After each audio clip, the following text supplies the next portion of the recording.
Hay nombres que se quedan grabados a fuego en la historia de la ciberseguridad. El de Jonathan James es uno de ellos, pero no por las razones que podríamos imaginar. Esto no es solo la historia de un hacker prodigio.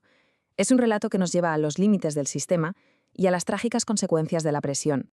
15 años. Pensemos un momento. ¿Qué puede hacer alguien con 15 años? Para muchos es la época del instituto, de los primeros líos, cosas de la edad.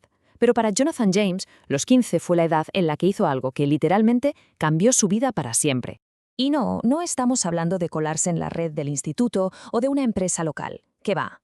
Con solo 15 años, Jonathan James consiguió atravesar las defensas digitales del Departamento de Defensa de Estados Unidos y de la NASA, dos de las instituciones, en teoría, más seguras del planeta. Su alias era Comgrade, y su fama, por desgracia, le llegó con un récord bastante oscuro.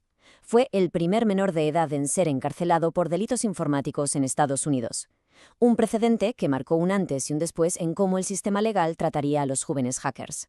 Para entender cómo se llegó a este punto, tenemos que viajar un poco en el tiempo, a 1999. Internet todavía era un territorio bastante nuevo, casi el salvaje oeste.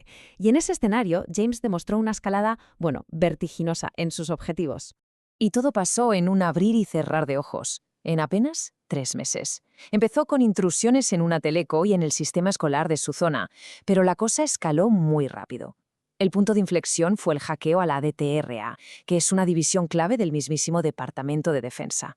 ¿Pero cómo lo hizo exactamente? Pues no fue un simple hola y adiós. No. James instaló lo que se conoce como una puerta trasera en un servidor. Eso le daba acceso continuo. Y desde ahí colocó un sniffer, que es básicamente un programa para espiar, para leer todo el tráfico de la red. Es como si estuviera escuchando todas sus conversaciones secretas. ¿Y qué consiguió con todo esto? Pues la cifra es para echarse a temblar. Más de 3.000 mensajes internos, mensajes de los empleados de la agencia, además de un montón de nombres de usuario y contraseñas, algunos de ordenadores militares. La cantidad de información sensible a la que llegó a acceder fue sencillamente brutal. Pero si lo del Pentágono ya había hecho saltar todas las alarmas, su siguiente objetivo, eso ya fue otro nivel. Su incursión en la NASA lo catapultó directamente a la leyenda.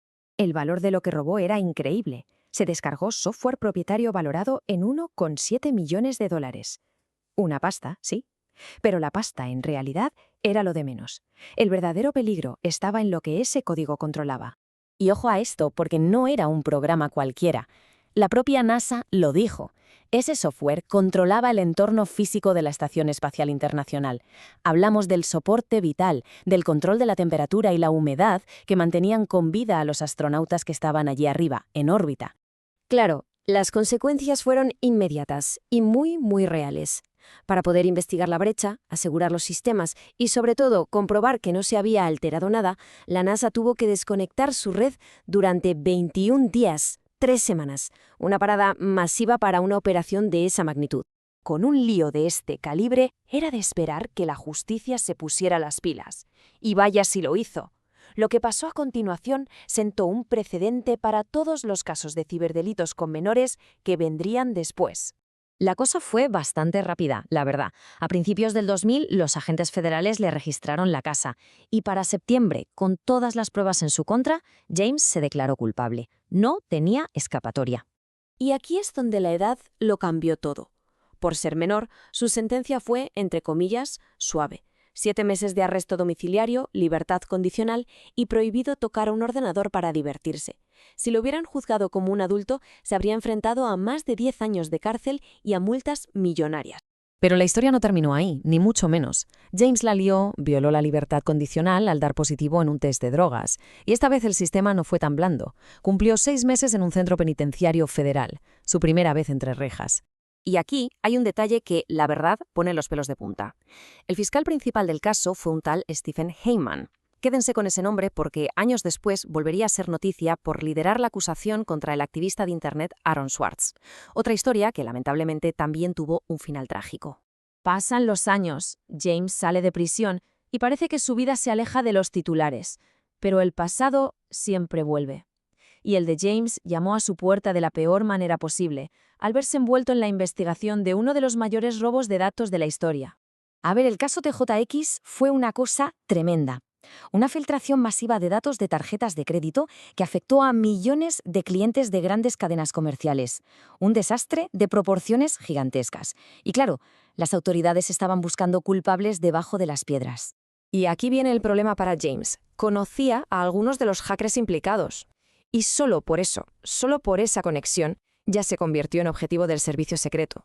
A pesar de los registros y de la presión, él siempre mantuvo que era inocente, que no tenía nada que ver.